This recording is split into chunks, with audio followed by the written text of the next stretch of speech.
Many people find it strange when you tell them that you love traveling alone, but for me it is one of the most beautiful experiences I made. In this video I share why I love traveling alone, what I learned from it, and why you, when you try it too, might benefit from it as well and love it too. A woman over 50 traveling alone, I hear often questions like that. Do you not fear anything? Don't you feel lonely? Is it fun without any company? Yeah, traveling alone is different. What's missing is being able to immediately tell someone what I like when I see it. That's the thing I miss the most. But being a photographer, I take pictures I can share with the people after the journey.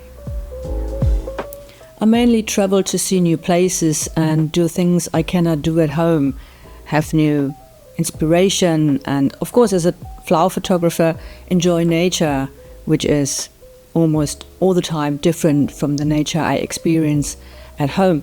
But I can do that on my own. For me, the joy comes with the travel itself, with the experiences itself, and I can do that on my own, yes.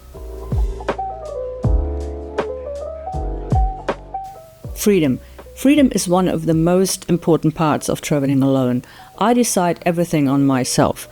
Where to go, how long I want to stay, what I want to do there, when I want to do something. And being spontaneous very often gets lost when you travel with other people. Even if you plan everything, you always have to take care of the needs of others and what they want as well. So do stuff spontaneous is very often not possible, and I don't like that so much. Even when you're out there with a family or very good friends and you share the same interests, you always have to make compromises, and I don't need to make any kind of compromises when I travel alone.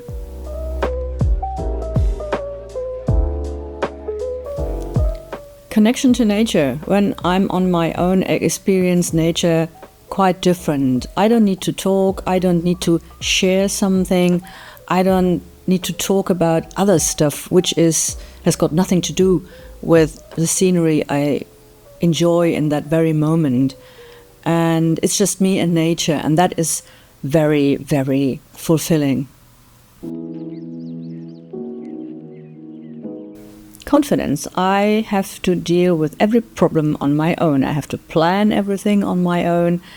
And when problems happen, I have to solve the problems myself. Nobody's there I could rely on. And the first travels I did alone were quite a challenge. But nowadays I realized how much confidence I gained within my travels, how to solve problems and how to tackle things. And that is very important. Many, especially women, many women believe they cannot do that. But yeah, you can, you totally can. You grow from trip to trip, you grow with the problems you have, and you remind things that happened, and for your next trip you can make it better. Meeting people. Yeah, that was the biggest hurdle for me. Talking and addressing people I absolutely do not know. But I want to meet new people and communicate with them. That is also a big part of a journey to me, not just being completely on my own. And yeah, you have to overcome fear. I remember on one of my trips I met two young girls, and I approached them and we did some touring together, and they finally told me they would have loved to talk to people they did not know, but they didn't dare to do that, and they were very happy that I made the first step. And they said, we didn't do that because there is not the big need for it, because we're together, but we're very happy that you did that step. When you're alone, you have to do that first step. Nowadays it's a little bit difficult because everybody is staring on its own device and scrolling on a smartphone. But I do believe there are still people who enjoy personal contact, even though they could just scroll and communicate with their friends at home. Being somewhere else and talk to the people in that very place is very important for lots of people when they travel, and you will still find these people. Just approach them. Creativity. When I travel alone, I get very good ideas and I have so much inspiration surrounding me, and there is no one talking to me about something completely different. I'm alone with my thoughts and then I get the ideas. And it doesn't have to be a big trip. Even a bike tour on a day trip can be boosting my creativity, because I'm alone with my thoughts and the nature surrounding me is a huge inspiration for me. What did I learn about myself? Well, first I learned that I can rely on myself. Planning, organizing, all this kind of things. You get better and better with every trip you make, and the first time it was a little bit overwhelming, but now it's not that overwhelming anymore because I got some routine and I know myself better, what I need on a trip, what I want to do, what I really do not want to do, and I can organize that quite well, and I can solve problems that might happen, and I'm prepared but still keep being spontaneous enough to enjoy everything. I can rely on myself.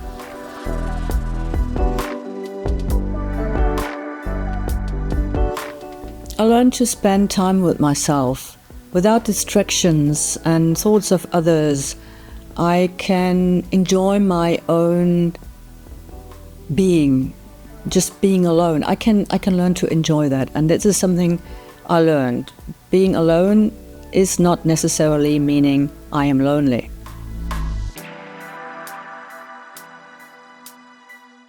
When you're alone, you experience everything from your own perspective, completely unfiltered by the thoughts and ideas of other people. That is very important, especially in a time where we are influenced by social media and media itself in such a huge way. Just see and experience things with your own perspective, with your own meaning, instead of listening what someone else has to say, is very important and is a very fulfilling experience.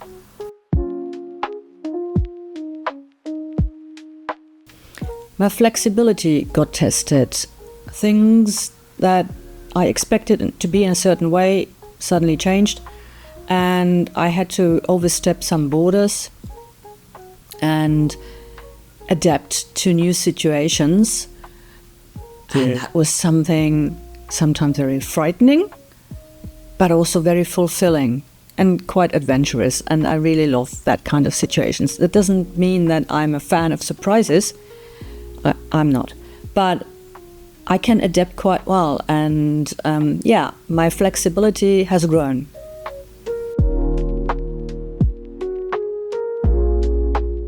If you think of traveling alone, start small. It doesn't have to be a huge travel abroad or to another continent. Start small in your own courtyard, I would say. Take a bike trip or a long hike, or just visit another town you've never been before. The point is not to be away for a long period of time, but to step out of your comfort zone and just go out there. Plan and organize things, and do not over-organize, but just get out there.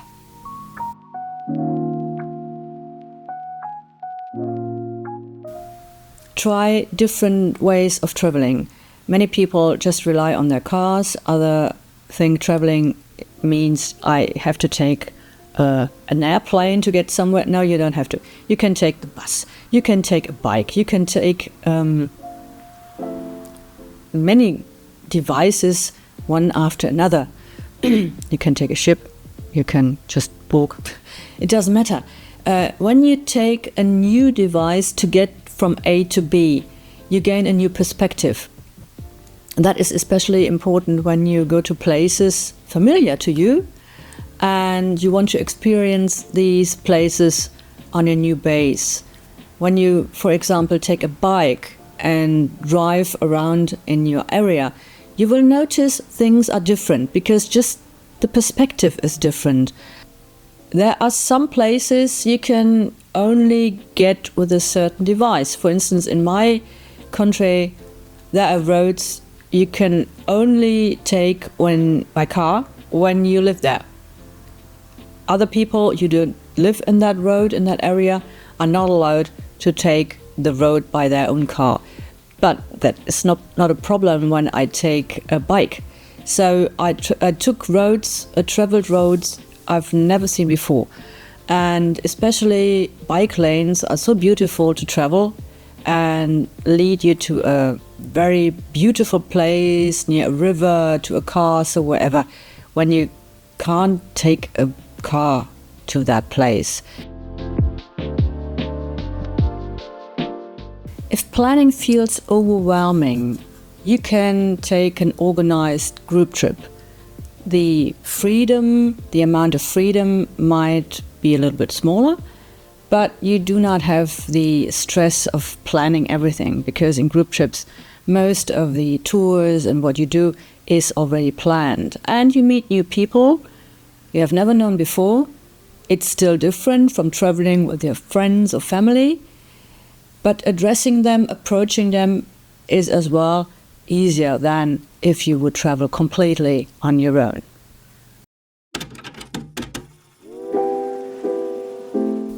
Again, dare to talk to people. There are still so many people out there who would love to talk to you and would be very happy when someone strange approaches them. There is no fear. Sometimes when you address people and they do not react the way you think, they're not that friendly, it's okay, that might happen as well. But hey, you give your best. Just do it. Just do it.